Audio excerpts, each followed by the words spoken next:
عليهم ولا الضالين.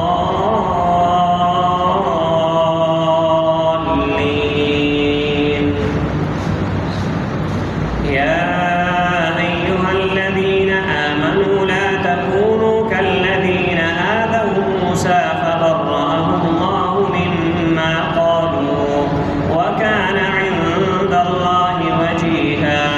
يا أيها الذين آمنوا اتقوا الله وقولوا قولا سديدا يصلح لكم أعمالكم ويغفر لكم ذنوبكم ومن يطع الله ورسوله فقد فاز فوزا عظيما.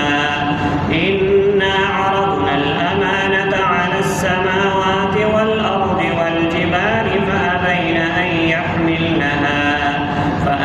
أن يحملنها وأشفقن منها وحملها الإنسان إنه كان ظلوما جهولا. ليعذب الله المنافقين والمنافقات والمشركين والمشركات